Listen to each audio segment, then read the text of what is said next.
नमस्कार बच्चों, Siddham YouTube channel में आपका हार्दिक स्वागत है, अभिनंदन है। देखिए हमारा डी ब्लॉक और एफ ब्लॉक चल रहा था। उसमें डी ब्लॉक आज डी ब्लॉक के लिए अपन पढ़ते हैं। देखिए क्या एक डी ब्लॉक के लिए आज अपन पढ़ रहे हैं क्या,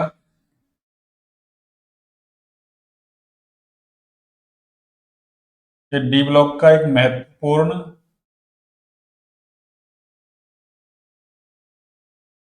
डी ब्लॉक के महत्वपूर्ण यौगिक पढ़ेंगे आज हम। इसके डी ब्लॉक के कुछ महत्वपूर्ण यौगिक हैं, कुछ क्या दो ही हैं केवल।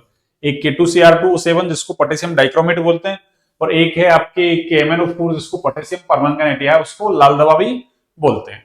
ठीक है ना। तो देखिए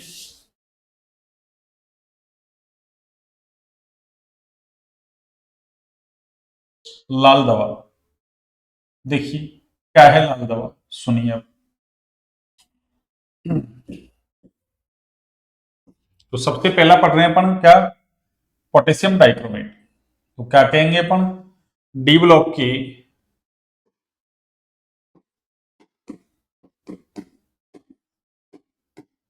महत्वपूर्ण यौगिक, डी ब्लॉक के महत्वपूर्ण यौगिक।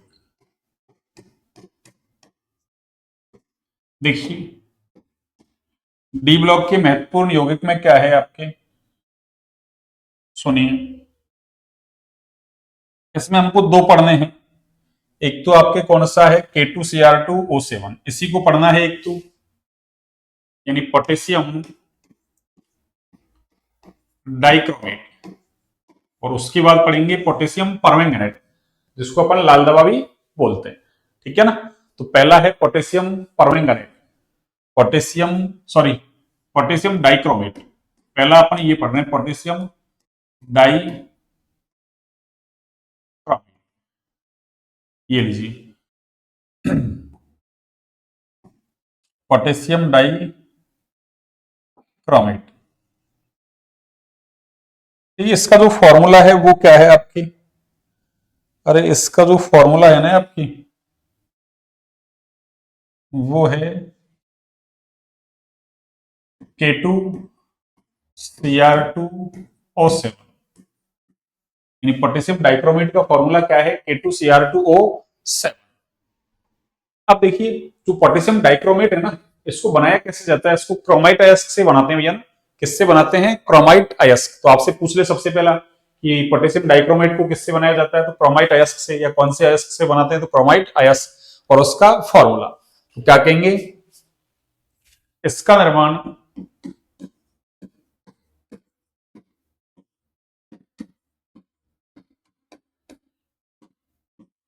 इसका निर्माण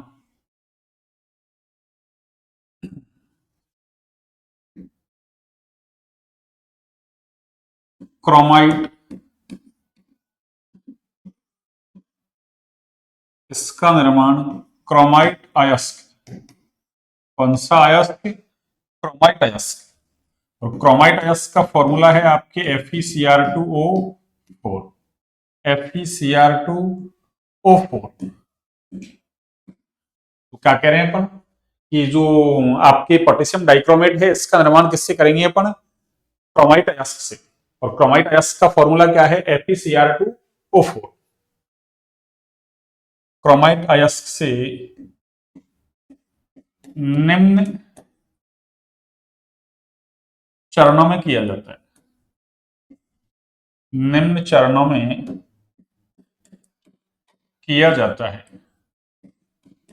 देखिए कैसे करेंगे, सुनिए आप।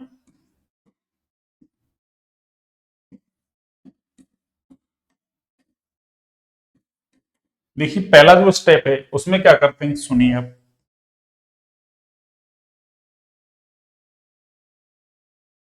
यानी पहला चरण या फर्स्ट स्टेप कह दो, ये लो स्टेप फर्स्ट।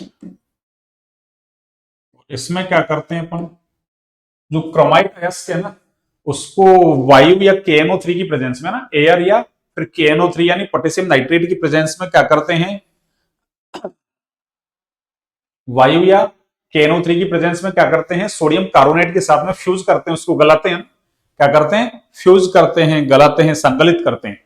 तो पहले स्टेप में क्या कहेंगे अपन कि क्रोमाइट अयस्क को, कौन से अयस्क को, क्रोमाइट अयस्क को, अब ये तो थोड़ा रट्टा लगाने का काम है आपके, ये कैसे करते हैं ना, ये इंपॉर्टेंट है आपके क्रोमाइट अयस्क, इसका फॉर्मूला ये इंपॉर्टेंट है आपके, ठीक है ना, क्रोमाइट अयस्क। सबसे पहला सवाल तो यहीं से पूछ लेगा। तो क्रोमाइट अयस्क को वायु या KNO3 की उपस्थिति में किसके, सोडियम कार्बोनेट की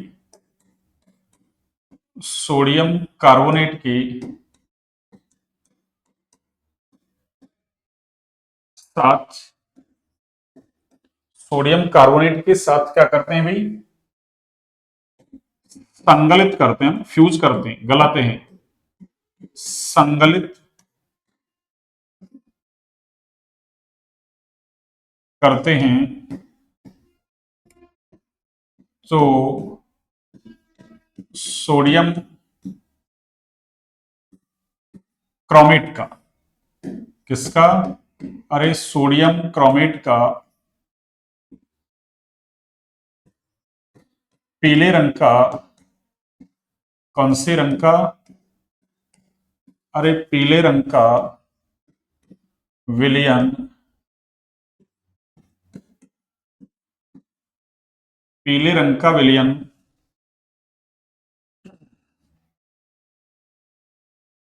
प्राप्त होता है, पीले रंग का विलयन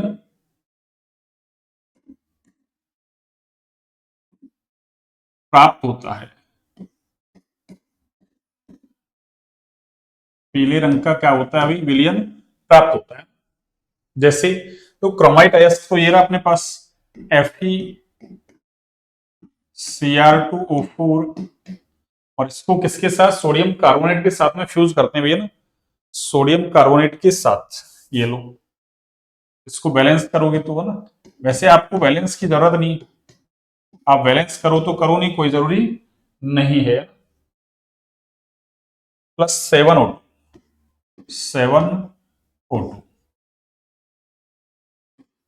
और इससे क्या बनेगा देखो आपकी,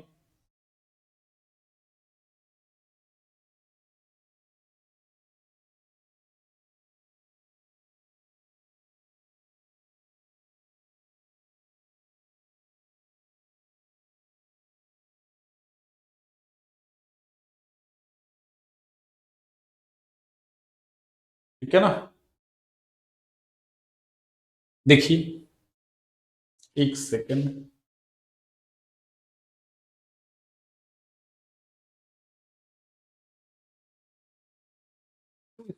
ये KNO3 नहीं भैया ना, वायु की उपस्थिति में ना, इस KNO3 को हटा देता हूं मैं ना, वायु की उपस्थिति में, वायु की उपस्थिति में, ठीक है ना, एक मिनट, चलिए मैं ऐसे कर देता हूं,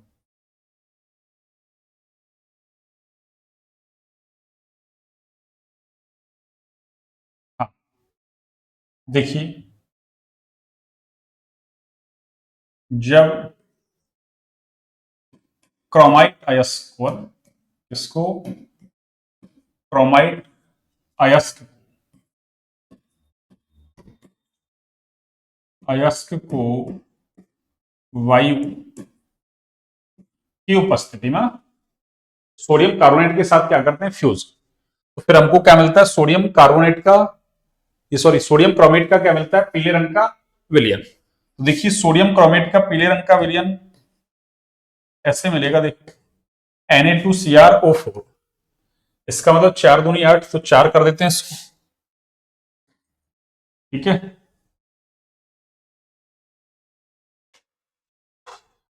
ये CO3 है भी, एक सेकंड इसको सही करता हूं,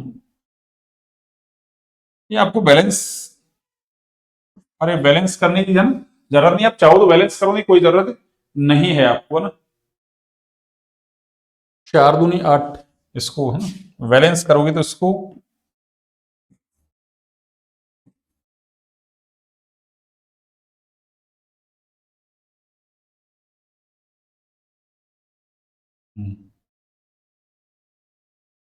यानी 8Na2Cr O4, ठीक है ना। 8 4 दूनी 8, ठीक है। और साथ में बनेगा आपके Fe2O3 प्लस 2Fe2O3 और साथ में CO2, साथ में क्या बनेगा, CO2 बनेगा, 8CO2। अब आपको देखो, आपको क्या करना है, अरे आपको कुछ नहीं करना।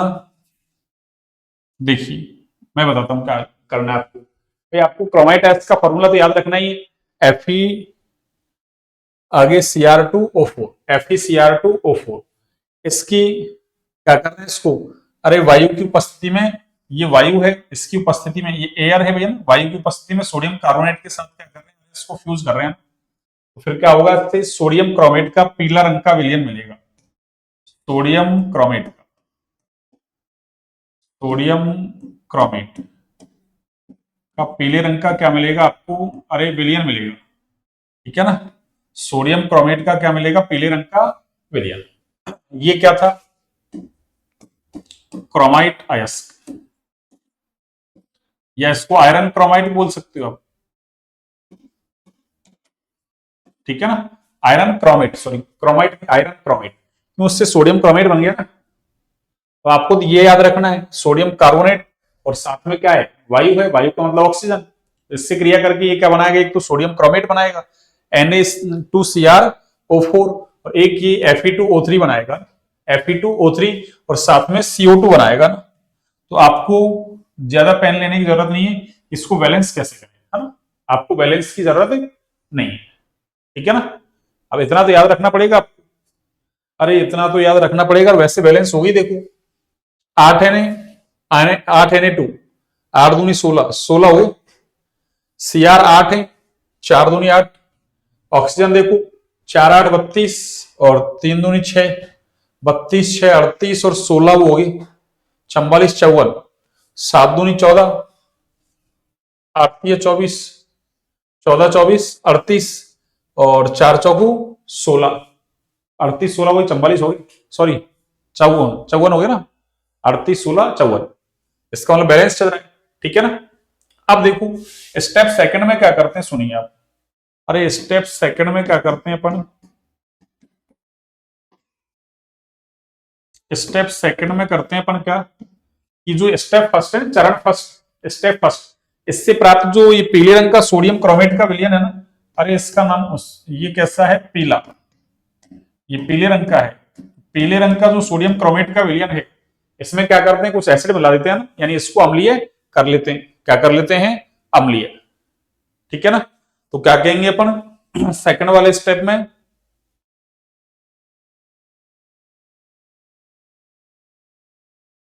कि चरण,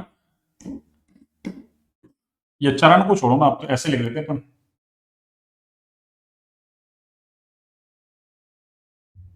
देखिए क्या लिखते हैं, इस प्रकार प्राप्त,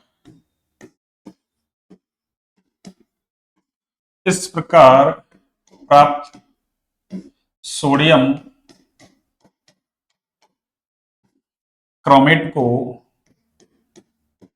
क्या कर लेते हैं भाई, छान लेते हैं ना।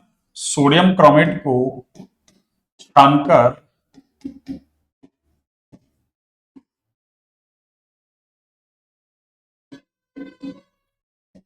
अम्लीय कर देते हैं, या अम्लीय बना लेते हैं, कुछ भी लिख लो आप, अम्लीय बनाते हैं या कर देते हैं, ठीक है ना। जिससे, जिससे क्या होगा भाई, जिससे सोडियम क्रोमेट, क्या, जिससे सोडियम क्रोमेट, जिससे sodium chromate, sodium chromate, sodium dichromate में, किसमें, डाइक्रोमेट में, सोडियम डाइक्रोमेट में परिवर्तित हो जाता है, परिवर्तित हो जाता है, सोडियम डाइक्रोमेट में परिवर्तित, अरे हो जाता है, ठीक है। यानी सोडियम क्रोमेट है वो किसमें परिवर्तित हो जाएगा, सोडियम डाइक्रोमेट में। मींस ये जो है आपके Na2, अरे CrO4, जैसे ही इसमें एसिड मिलाएंगे अपन तो इससे क्या होगा, अरे ये Na2Cr2O7 में चेंज हो जाएगा, Na2Cr2O7, ठीक है ना। यानी सोडियम डाइक्रोमेट में चेंज हो जाएगा, ये सोडियम डाइक्रोमेट में चेंज हो जाएगा, ये लो सोडियम डाई, अरे क्रोमेट में चेंज हो जाएगा ये, और plus 2Na plus plus H2 plus H2।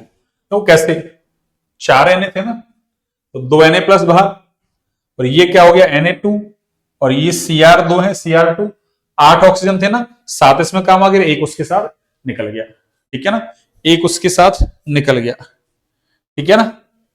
तो इस तरीके से अपन ने ये दो स्टेप देख लिए, दोबारा देख लीजिए आप एक बार।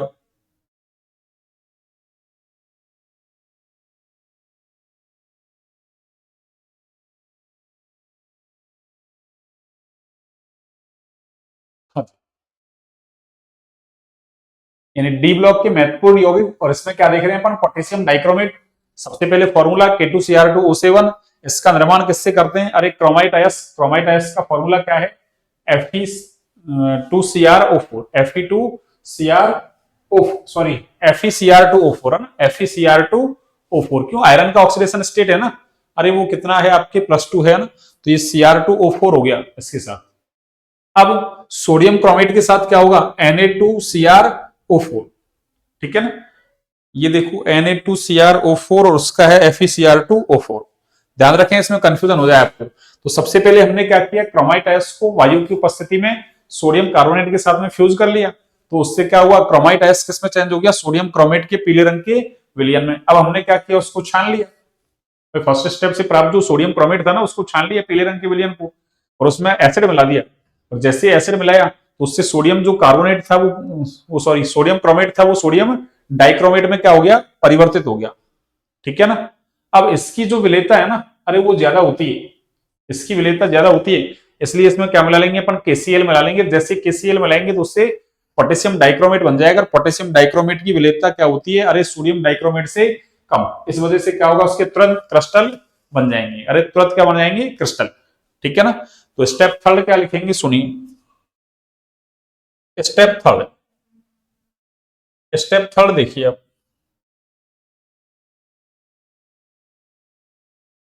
हाँ जी, स्टेप थर्ड देखिए आप,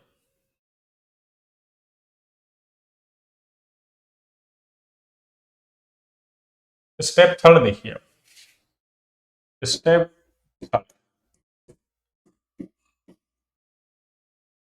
और स्टेप थर्ड है, ठीक है ना। स्टेप थर्ड में क्या लिखेंगे अपन, कि Na2Cr2O7 का किसमें चेंज करेंगे, K2Cr2O7 में चेंज करेंगे ना, तो क्या लिखेंगे, सोडियम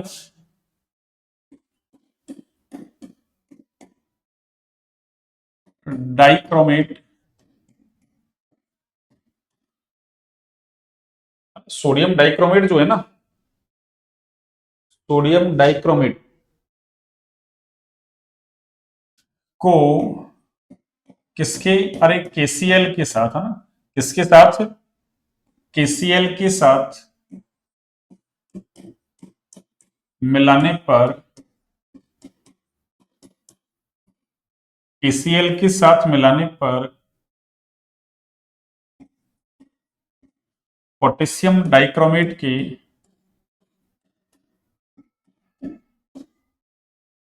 पोटेशियम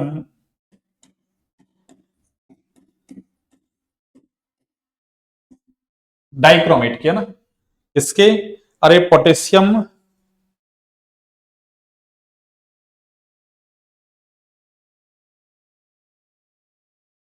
मिलाने पर पोटेशियम डाइक्रोमेट की क्रिस्टल प्राप्त होते हैं।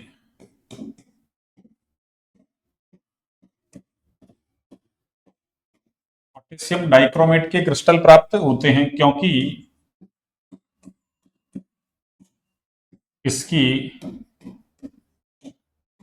क्योंकि इसकी विलेयता जो है ना, क्योंकि इसकी विलेयता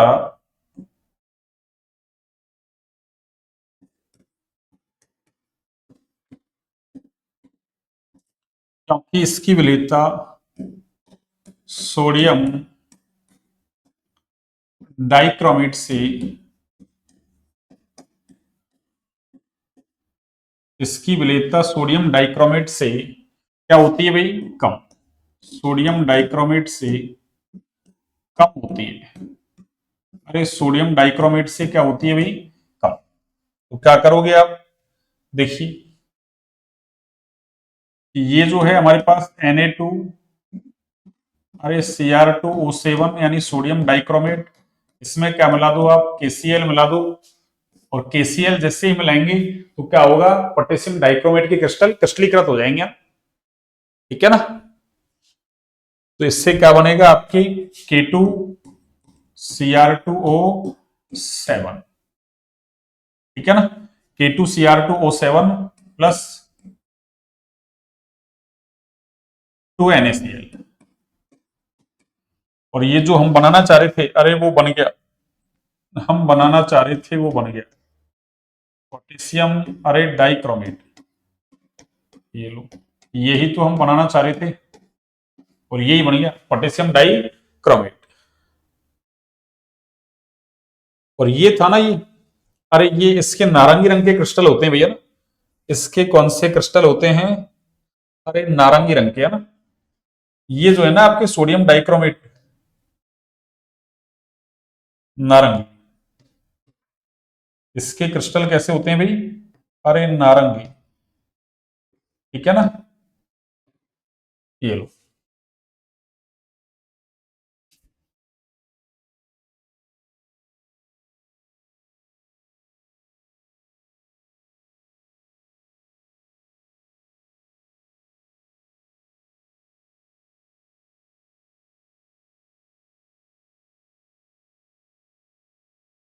हाँ जी। तो इसके नारंगी रंग के क्या है क्रिस्टल, और इसमें अपन ने क्या कर दिया, जैसे ही KCl मिलाया पोटेशियम डाइक्रोमेट बन गया, यानी उसके क्रिस्टल क्या हो जाएंगे? क्रिस्टलीकृत हो जाएंगे। ठीक है ना?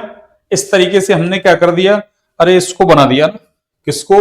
पोटेशियम डाइक्रोमेट को। तो आपको ये बनाने की जो विधियां हैं ना, ये तो याद रखनी है, एक तो ना, ज्यादा नहीं तो ये वाला कौन सा, ये क्रोमाइटाइस, इसका फॉर्मूला, बनाने की विधि तो क्या पूछेगा, क्या ऐसे पूछ लेगा। और इसमें देखो क्रोमियम का जो ऑक्सीडेशन स्टेट है ना, अरे क्रोमियम का जो ऑक्सीडेशन स्टेट है आपके, वो है यहाँ +6। ये बातें हम 11th क्लास में पढ़ते हैं कि K2Cr2O7 में हमसे पूछ ले, अरे पोटेशियम का जो ऑक्सीडेशन स्टेट है वो कितना है? +6, +6। ठीक है ना? इसको देखो चर्म उद्योग में काम लेते हैं, चमड़ा उद्योग होता है ना उसमें, यानी उसके लिए महत्वपूर्ण रसायन है ही। तो क्या कहेंगे आगे? देखिए ये मिल गया। अब एक इसकी संरचना देखेंगे अपन, क्रोमेट और डाइक्रोमेट आयन जो है ना, इन दोनों की संरचना। क्रोमेट का मतलब तो क्या है? अरे Na2Cr O4 था ना, तो Cr O4-2, इसको बोलते हैं क्रोमेट। ठीक है ना? इसको क्या बोलते हैं? क्रोमेट। तो क्या कहेंगे इसके गुण वगैरह? तो अभी देखते हैं, देख एक सेकंड, इसके आगे गुण वगैरह है ना, उनमें लिख देंगे इसको। ठीक है ना? पहले अपन देख लेते हैं कि क्रोमेट और डाइक्रोमेट आयन की संरचना। अरे क्रोमेट और डाइक्रोमेट आयन की संरचना देख लेते हैं। हाँ जी। तो अपनी हेडिंग क्या है? क्रोमेट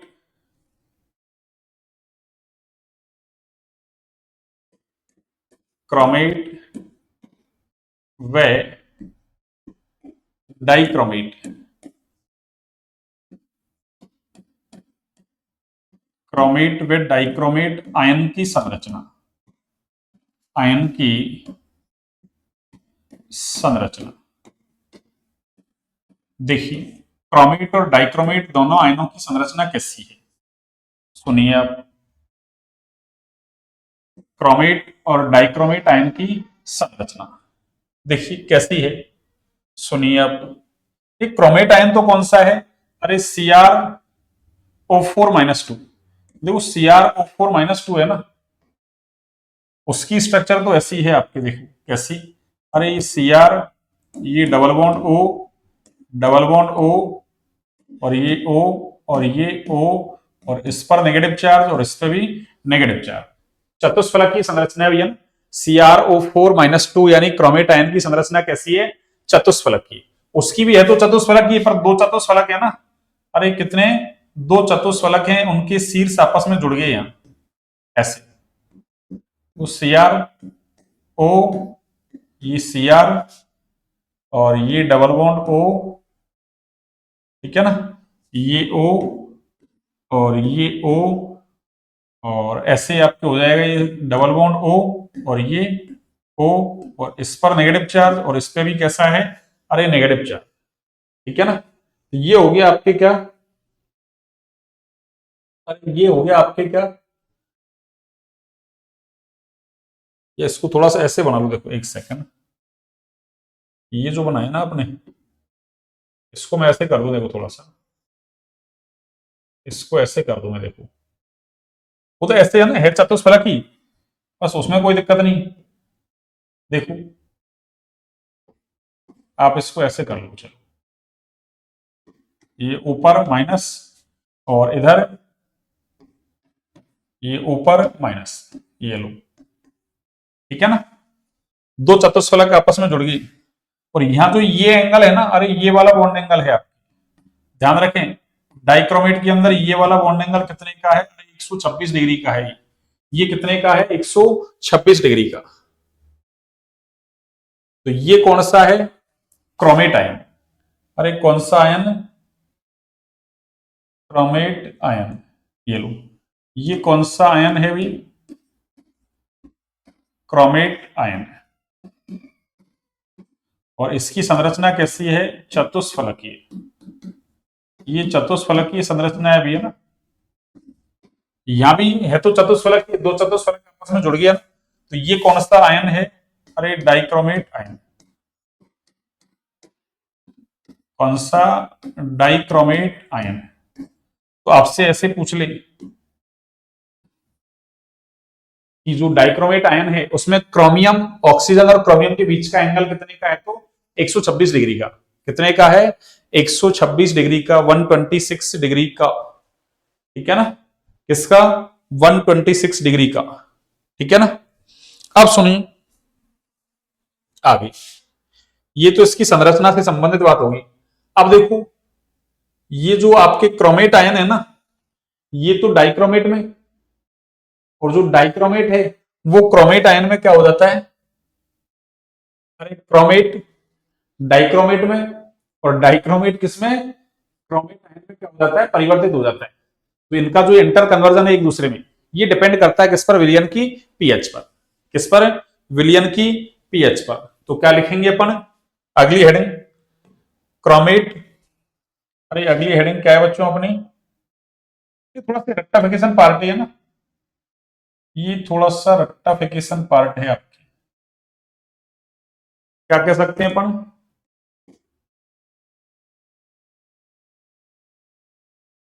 हाँ जी, देखिए क्रोमेट व डाइक्रोमेट,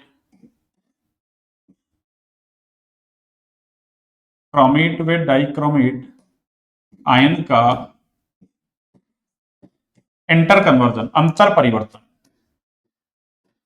अंतर परिवर्तन या अंतर रूपांतरण कह दो आप, इंटर कन्वर्जन, अंतर रूपांतरण।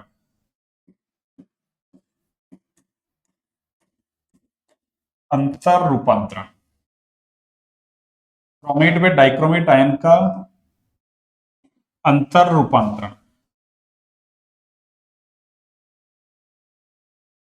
क्रोमेट व डाइक्रोमेट आयन का अंतर रूपांतरण।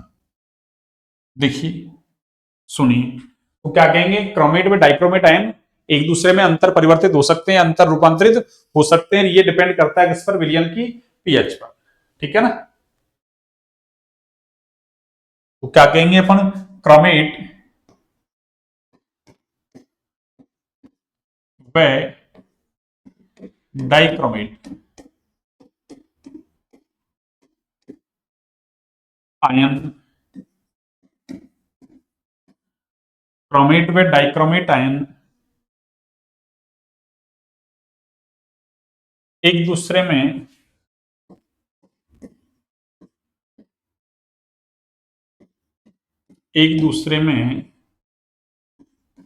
रूपांतरित होते रहते हैं, एक दूसरे में रूपांतरित होते रहते हैं, होते रहते हैं। इनका यह रूपांतरण, इनका यह रूपांतरण विलयन की, इसकी, अरे विलयन की पीएच पर निर्भर करता है भैया ना। इस पर, विलयन की पीएच पर निर्भर करता है, विलयन की पीएच पर निर्भर करता है। इनका ये रूपांतरण है, ये किस पर निर्भर करता है भाई, विलयन की पीएच पर। ये इंपॉर्टेंट है, आपसे ये पूछ सकता है, ये वाला स्टेटमेंट आपसे पूछ सकता है ना। कौन सा वाला, अरे ये वाला, ये वाला। इनका यह रूपांतरण, रूपांतरण किस पर, अरे विलयन की पीएच पर क्या करता है, निर्भर।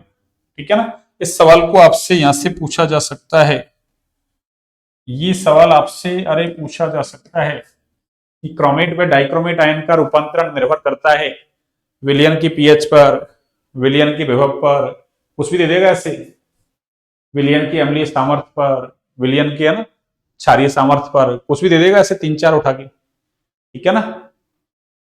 तो क्रोमेट व डाइक्रोमेट का अंतर रूपांतरण, ठीक है ना, ये किस पे डिपेंड करता है, अरे विलयन की पीएच पर। अब देखो क्या होता है, अब आपको ये ध्यान रखना है कि अम्लीय पीएच है, ठीक है ना, अगर माध्यम अम्लीय है तो क्या होगा, और क्षारीय है तो क्या होगा, तो क्या लिखेंगे अपन, अम्लीय माध्यम में। कौन से माध्यम में, अरे अम्लीय माध्यम में क्या होगा, देखिए अम्लीय माध्यम में आपकी रिएक्शन होगी कौन सी, देखिए कौन सी होगी, सुनिए।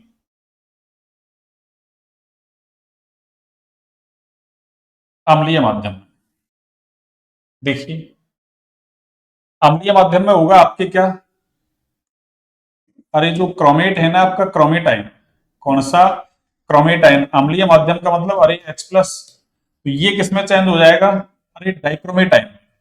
किसमें, डाइक्रोमेट आयन में, Cr2O7-2, और ये क्या हो जाएगा आपकी H2। ठीक है ना, एक याद रख लो, देखो कंफ्यूजन करेगा ही। एक में क्रोमेट डाइक्रोमेट में चेंज हो रहा है, दूसरे में डाइक्रोमेट क्रोमेट में चेंज हो रहा है।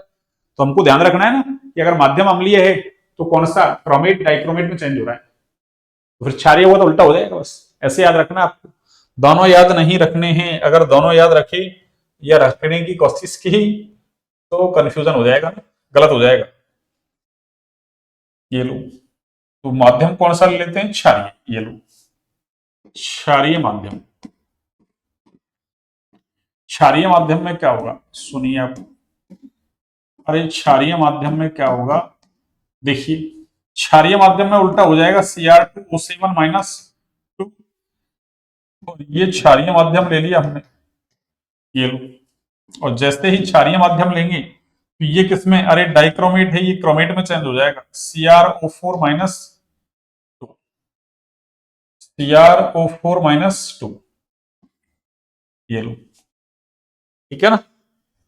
और ये साथ में वही 2H2O, दो O है ना, तो 7 और 2 9, 4 दूनी 8 रही, 8 2 कर दिए मैंने, 2 नहीं, 1 होगा भाई, ये 1 हो जाएगा, ठीक है ना।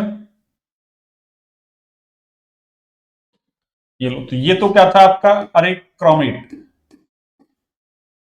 ठीक है ना। और ये क्या है, डाइक्रोमेट, अरे ये डाइक्रोमेट आयन है भाई। तो हमसे क्रोमेट आयन का ऑक्सीडेशन स्टेट पूछे या डाइक्रोमेट का पूछे, दोनों का ही क्या है, +6। देख लो क्रोमेट का भी, अरे यहां भी ऑक्सीडेशन स्टेट कितना है, +6। निकाल लो, क्रोमियम का 4 दूनी 8 ऑक्सीजन, ऑक्सीजन का -8 उधर जाएगा, +8 2 घट जाएगा, +6। और यहां निकालोगे आप तो भी कितना आएगा, अरे प्लस का 6, दोनों ही जगह कितना है, +6 +6, दोनों ही जगह क्या है बच्चों, +6 +6, ठीक है ना। और इसका नाम क्या है, अरे इसका नाम है आपकी वही डाइक्रोमेट है, ये तो ये ये डाइक्रोमेट आयन है आपकी। और वो कौन सा है, अरे ये क्रोमेट आयन है, कौन सा, क्रोमेट, ये लो, ये डाइक्रोमेट था, ये कौन सा है, अरे ये क्रोमेट, डाइक्रोमेट,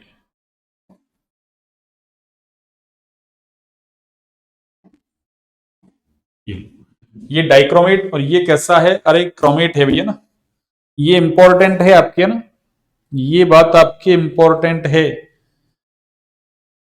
ये वाली बात। अब हम देखते हैं इसके गुण, भाई इसके गुण क्या है, ठीक है ना। यानी ये जो है ना आपके, ये वाला टॉपिक, अरे ये वाला टॉपिक आपके इंपॉर्टेंट है, ये वाला टॉपिक आपके इंपॉर्टेंट है।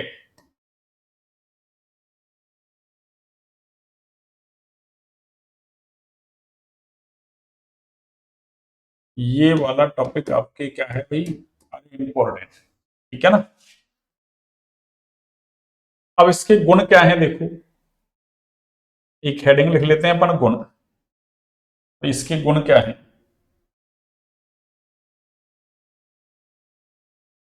देखिए,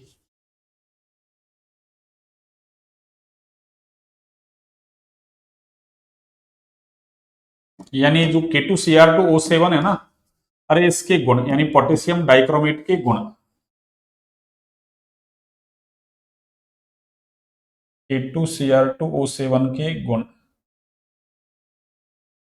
हाँ, K2, अरे Cr2O7 के गुण, देखिए क्या गुण है,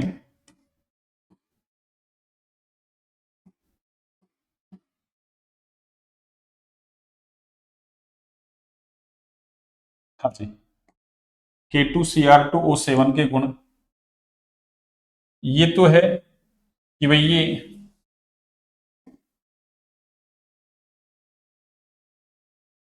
सबसे पहला कि ये अम्लीय माध्यम में, कौन से माध्यम में, अरे अम्लीय माध्यम में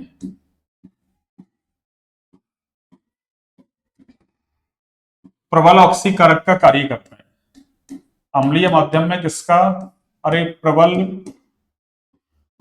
ऑक्सीकारक का क्या करता है भाई, कार्य करता है ना, प्रबल ऑक्सीकारक का कार्य करता है,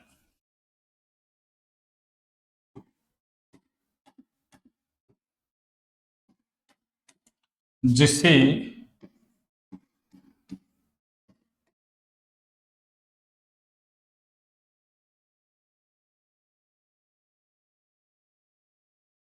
इसके अपचयन विभव, जिससे इसके अपचयन विभव के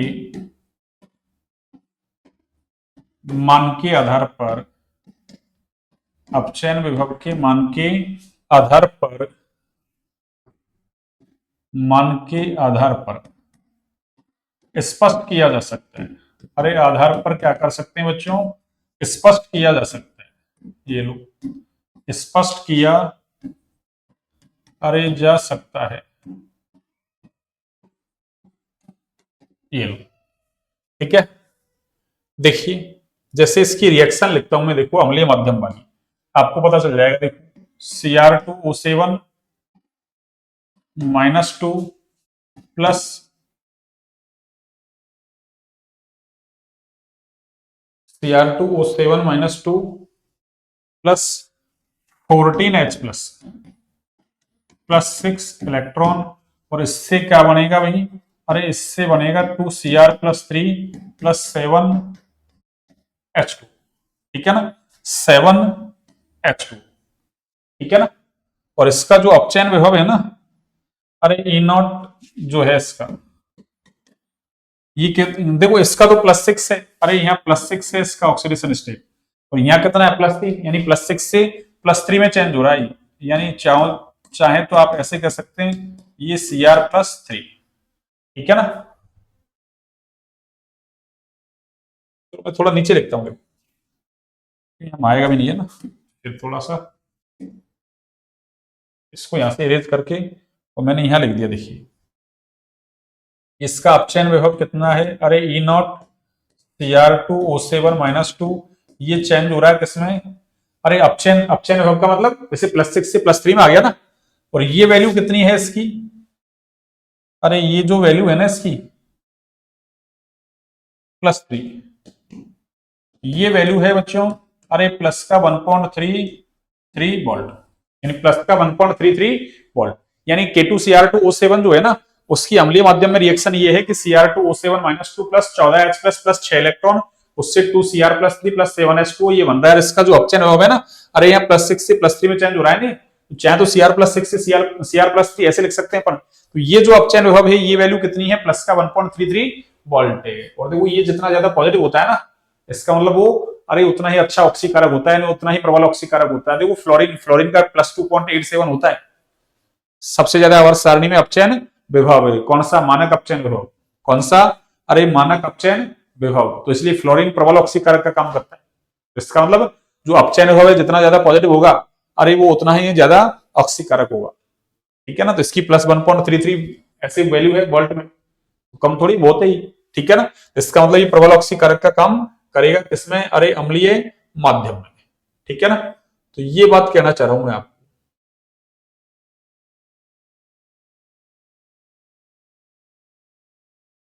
हाँ जी,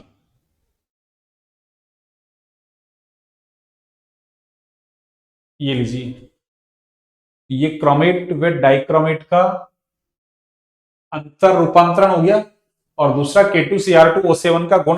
तो एक तो हो गया प्रबल ऑक्सीकारक का काम करता है भैया ना, किसका? अरे प्रबल ऑक्सीकारक का काम करता है, ठीक है ना।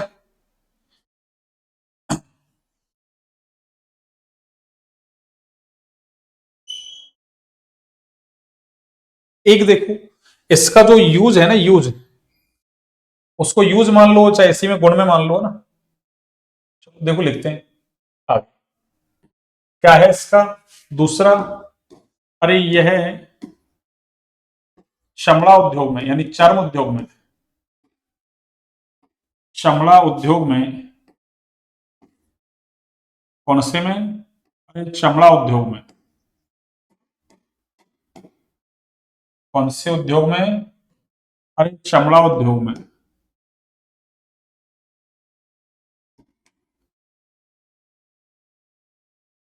चमड़ा उद्योग में काम आने वाला, काम आने वाला एक महत्वपूर्ण, क्या है भाई? अरे रसायन है ये, एक महत्वपूर्ण रसायन है, यानी चमड़ा उद्योग में काम आने वाला क्या है भाई? महत्वपूर्ण रसायन, ठीक है ना। चर्म उद्योग में काम आने वाला क्या है? एक महत्वपूर्ण रसायन। एक देखो तीसरा, भाई ये एक तरीके से यूज हो गया इसके ना, अब इसको गुण कह दो, आप इसका यूज कह दो, ठीक है ना। और एक भाई अम्लीय माध्यम में प्रबल ऑक्सीकारक का काम करता ही है। एक देखो इसका जो उपयोग है ना, इसका उपयोग, ये भी आपको याद रखना है, इसका उपयोग आयतन मितीय यानी वॉल्यूमेट्रिक एक्सरसाइज, आयतन मितीय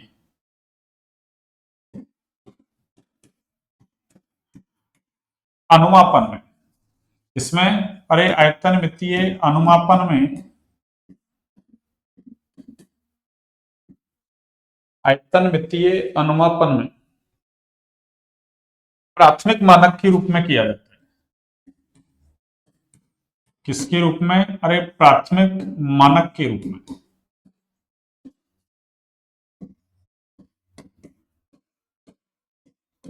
प्राथमिक मानक के रूप में किया जाता है।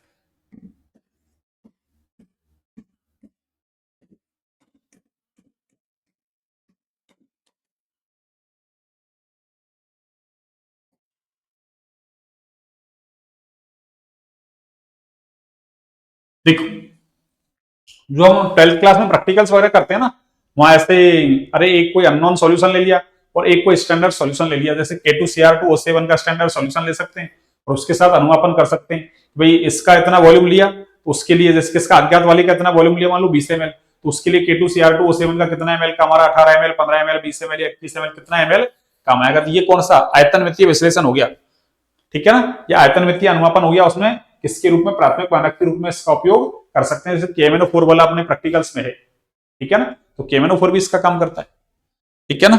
अब देखिए, अब हमको क्या करना है, इसके भाई ये ऑक्सीकरण कर रहा है ना, प्रबल ऑक्सीकारक है, तो ये ऑक्सीकारक का काम करता है।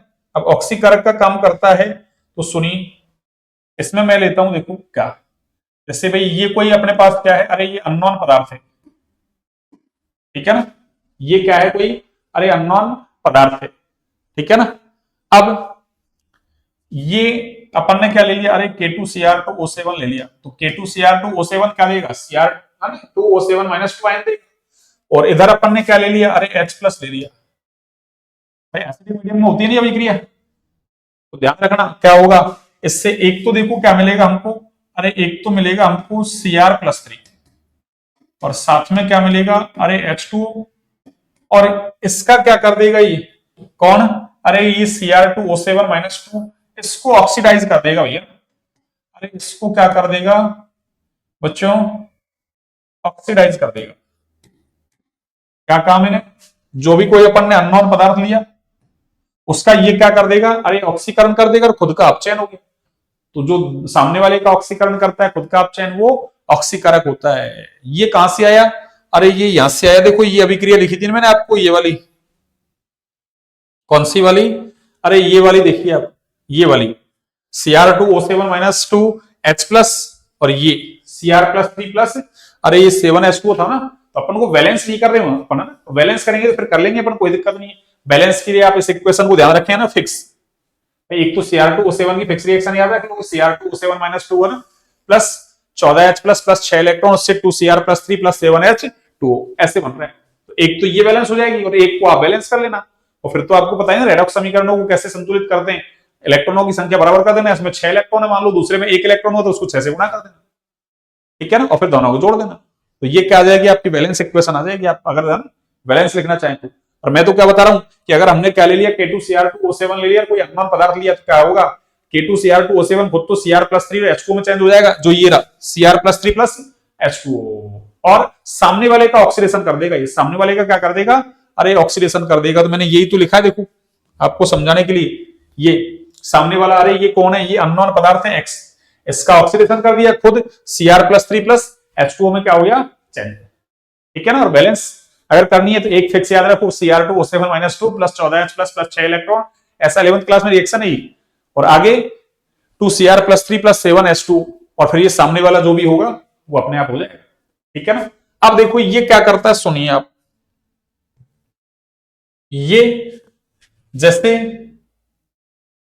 अरे जैसे देखिए ये क्या करता है, सुनिए आप, जैसे ये I माइनस ले लिया आपने, क्या ले लिया, अरे I माइनस, तो ये I माइनस का ऑक्सीकरण कर देगा किसमें, अरे I2 में कर देगा। ध्यान रखें, I माइनस का I2 में क्या कर देगा, अरे ऑक्सीकरण कर देगा, कौन, K2Cr2O7। मान लो आपने क्या ले लिया, अरे बी आर माइनस, क्या ले लिया, बी आर माइनस, ये बी आर माइनस, तो इसका ऑक्सीकरण कर देगा और क्या बना देगा, बी आर। सर और क्या क्या कर सकता है, और ये कर सकता है, देखो जैसे मान लो अरे आपने लिया Cu प्लस, तो ये क्या बना देगा इसका, अरे ऑक्सीकरण कर रहा है ना, तो Cu प्लस टू बना देगा इसका, क्या बना देगा, अरे Cu प्लस टू, यानी कॉपर प्लस यानी कुप्रस आयन को क्यूप्रिक आयन में ऑक्सीकृत कर देगा। मान लो आपने ले रखा है Fe प्लस टू, तो ये क्या बना देगा, अरे Fe प्लस थ्री, ठीक है ना। और क्या कर सकता है सर, अगर मान लो आपने क्या ले लिया, अरे ऐसे ले लिया, मान लो कैल्शियम सल्फाइड, दुनिया के सारे सल्फाइड हैं उनको अरे सल्फेट में चेंज कर देता है, यानी ऑक्सीकृत कर देता है। और एक सल्फाइड ऐसा भी ध्यान रखें, अरे H2S, ये भी हाइड्रोजन सल्फाइड है आपके, ठीक है ना, तो इसको क्या अरे सल्फर में ऑक्सीकृत कर देगा, ध्यान रखें। दुनिया के सारे सल्फाइड, कैल्शियम सल्फाइड ऊपर ले रखा है ना, सल्फेट में चेंज होते हैं, बस इसको किसमें चेंज करता है ये, अरे H2S, ध्यान रखें H2S, ये लो H2S को किसमें, अरे सल्फर में चेंज कर देता है। चलो मैं इसको बॉक्स में बंद कर दूं, ये लो, इसको मैं बॉक्स में बंद कर देता हूं।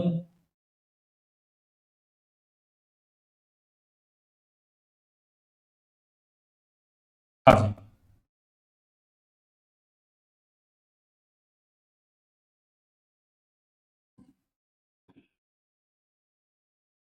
हाँ जी,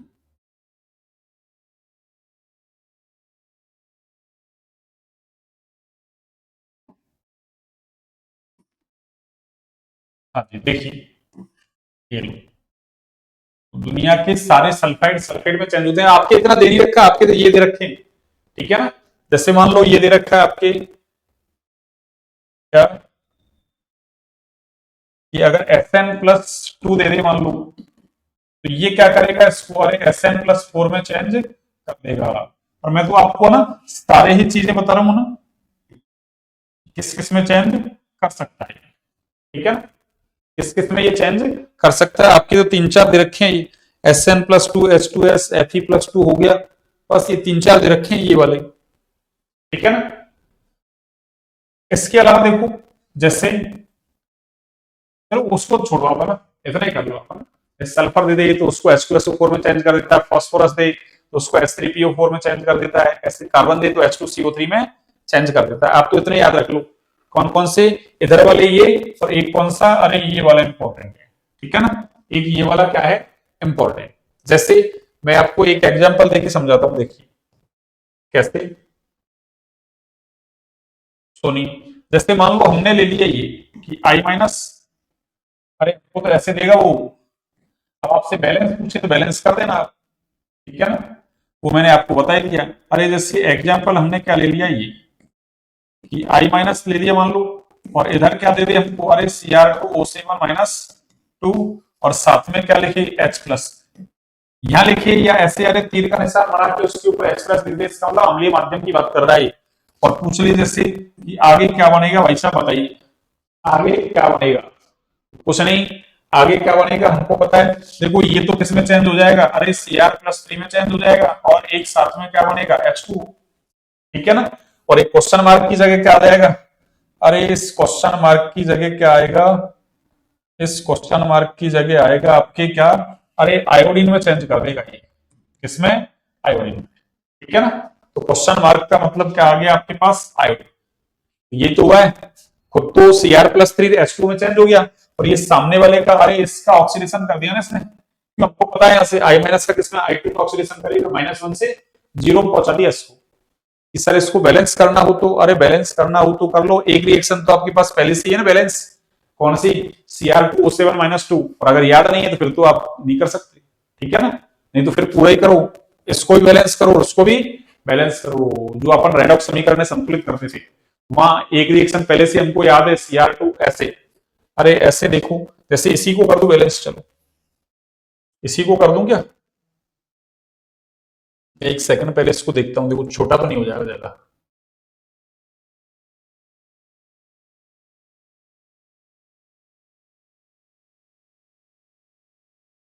ये लो। हाँ, इसी को देखो, आगे देख लो, इसी को मैं बैलेंस करता हूं। चलो इसको कर लो, चाहे दूसरा कर दो, आपकी इच्छा है, कोई सा ही कर लो। देखो जैसे मान लो, अरे ये वाला एग्जांपल था ना, तो इसमें यदि हमको पहले से ही पता है, मान लो एक रिएक्शन तो ये पहले से ही पता है कि Cr2O7 - 2, और ये क्या था अपने पास, अरे 14H प्लस प्लस क्या है, अरे 14H प्लस प्लस 6 इलेक्ट्रॉन, और इससे क्या हो रहा है अभी, अरे 2Cr+3, और नहीं तो फिर इसको बैलेंस कर सकते हैं, ऐसी कोई बड़ी बात नहीं है, ठीक है ना। कैसे, पहले क्रोमियम वगैरह को बैलेंस करो, 2 से गुना कर दिया, 7 ऑक्सीजन है, उधर कुछ भी नहीं है, तो क्या करो, 7 जल के अणु जोड़ दो उधर, अरे क्या है 7 दूनी 14 हाइड्रोजन, हाइड्रोजन को बैलेंस करने के लिए H प्लस जोड़ते हैं लोग, और इलेक्ट्रॉन कितने 6 जोड़ेंगे, क्यों, अरे यहाँ एक क्रोमियम का +6 तो 2 का +12, यहाँ 1 का +3 तो 2 का +6, +12 से +6 यानी 6 का डिफरेंस, यानी 6 आ गया, ये लो मैंने बैलेंस कर दिया। वैसे याद रख लो, तो आप किया ना क्या, अरे बहुत ही अति कृपा होगी है। अब दूसरी रिएक्शन तो क्या है, अरे दूसरी तो ये है ना, I- से क्या I2 बन रहा है, अरे I- से I2 बन रहा है, तो हम क्या करते हैं, ऑक्सीजन हाइड्रोजन को छोड़कर बाकी के तत्वों को बैलेंस करते हैं, तो ऑक्सीजन हाइड्रोजन तो है ही नहीं है, बाकी कौन है, 2 आयोडीन है, इधर 1 है, तो इसको क्या कर लो, 2 से गुणा कर लो। अब क्या होगा देखो, -1 से 0 में दर आई, -1 से 0, तो 1 आयोडीन का -1, तो 2 का -2, -2 से 0, इसका मतलब अरे ये तो रिडक्शन हो रहा है इसलिए इलेक्ट्रॉन ले रहा है, और इसका ऑक्सीडेशन हो रहा है इसलिए इलेक्ट्रॉन अरे त्याग देगा। तो अब आपका काम क्या है, अरे आपकी ड्यूटी क्या है, इलेक्ट्रॉनों को बराबर कर लो, क्यों, ये तो वो आ गई ना आपके पास इलेक्ट्रॉन आयन इलेक्ट्रॉन विधि, एक ऑक्सीडेशन नंबर विधि होती है ना, ऑक्सीडेशन नंबर मेथड, ये आयन इलेक्ट्रॉन मेथड, ठीक है ना। तो वहां तो 6 है, यहाँ कितने 2, अरे तो इसी को मैं क्या करूं, 3 से गुना कर दूं, उसको तो 1 से गुना कर लूं, तो 6 बराबर हो जाएंगे ना। तो क्या करोगे आप, अरे इसको तो कितने से 1 से गुणा करेंगे, और इसको अरे 2 से गुणा करेंगे, सॉरी 2 से नहीं, सॉरी सॉरी सॉरी 3 से, 3 दूनी 6, ठीक है ना। अब क्या होगा, इधर के इलेक्ट्रॉन लेफ्ट में, इधर वाले राइट में, लेफ्ट राइट वाले कट जाएंगे, और कुछ कटपिट दिया, कटपिट रहेगा, अरे और कुछ कटपिट नहीं रहा, तो फिर क्या करेंगे आप, जोड़ दें बस, और तो कुछ नहीं कट रहा, देख लो आप। तो इसकी अगर बैलेंस इक्वेशन हमको निकालनी है, अरे कौन सी इक्वेशन बच्चों, बैलेंस, तो क्या करें, अरे क्या करें आप, इसको जोड़ दें, ये लो इसको जोड़ दीजिए आप, और जैसे ही आप जोड़ेंगे इसको, तो क्या होगा, अरे Cr2O7 - 2 प्लस ये 2I, अरे माइनस, और इससे ये 14H प्लस, और इधर क्या बन रहा है आपकी, देखो लेकिन 2I माइनस नहीं होगा भैया, अरे 2I माइनस नहीं, क्यों, हमने इसको मल्टीप्लाई कर दिया भैया ना, अरे हमने इसको क्या कर दिया बच्चों, 3 से मल्टीप्लाई कर रखा, 3 दूनी 6, ये 6I माइनस होगा, ध्यान रखें, वो तो 1 से गुणा हो रहा है, तो उसमें कोई दिक्कत नहीं है। तो क्या होगा इससे, अरे 2Cr+3 प्लस 3 से गुणा हो रहा है ना, तो 3I2, और साथ में क्या है 7, अरे H2, आप देख लो बैलेंस हो रही होगी, देखो यहाँ माइनस का 2, और 6 एकम 6, माइनस का 6, 6 और 2 -8, और ये क्या है, अरे 1 प्लस इंटू 14, 14 प्लस का, तो प्लस का 6 बचा, और उधर भी देखो 2 3 6 +6 -6 अपोजिट में कर देंगे, तो चार्ज के रूप से है ना, अरे कैसा आवेश की दृष्टि से बैलेंस है, और तत्वों की दृष्टि से भी देख लो, 2 chromium 2 chromium, 6 iodine 6 iodine, 14 hydrogen 14 hydrogen, 7 oxygen 7 oxygen, ऐसे आपको बैलेंस करनी होती है। एक अगर आपको पहले से पता है तो दूसरी में कोई दिक्कत नहीं, ठीक है ना। हमसे ऐसे कहते रिएक्शन लिख कर कहते इसकी संतुलित समीकरण लिखो, जैसे मैंने ये लिखा था ना पीछे, अरे ऐसा मैंने लिखा था ना, ये कहा, ये अरे ये वाला लिखा है ना मैंने, ये कि क्वेश्चन मार्क क्या बनेगा, तो उसकी जगह ऐसे कह दे क्या बनेगा, और फिर कह दे इसकी संतुलित अभिक्रिया लिखिए, तो फिर आपको अरे ये संतुलित अभिक्रिया लिखनी है, ये वाली, ठीक है ना। तो आज हमने क्या कर लिया, अरे K2Cr2O7 यानी डी ब्लॉक का एक महत्वपूर्ण यौगिक K2Cr2O7 को आज निपटा दिया है। अब कल हम KMnO4 पढ़ेंगे, और ऐसे KMnO4 के बारे में, KMnO4 थोड़ा सा बड़ा है इससे भी है, तो कल देखते हैं, निपटा देंगे उसको भी है ना, KMnO4, ठीक है, और फिर उसके बाद एफ ब्लॉक में एंट्री कर लेंगे। डी ब्लॉक सारा हो जाएगा, फिर एफ ब्लॉक में एंट्री, एफ ब्लॉक में 2 क्लास और मान लो, 2 और 1 3, मुश्किल से 4 क्लास मानो। कोई क्वेश्चंस वगैरह कोई एक आध इधर उधर से रह गया होगा ना, तो उसको करवा देंगे, ठीक है ना। क्लास अच्छी लगे तो क्लास को लाइक सब्सक्राइब शेयर करें, ज्यादा से ज्यादा शेयर करें ना। आप शेयर नहीं कर रहे हैं क्लासों को ना, ज्यादा से ज्यादा शेयर करें। पहले सब कुछ अच्छा चल रहा था, अभी अच्छा चल रहा है, लेकिन आप शेयर कम कर रहे हैं। और भी अच्छा होना चाहिए ना, तो जैसे जैसे अरे दिन गुजरते जाएंगे अच्छा होता जाएगा।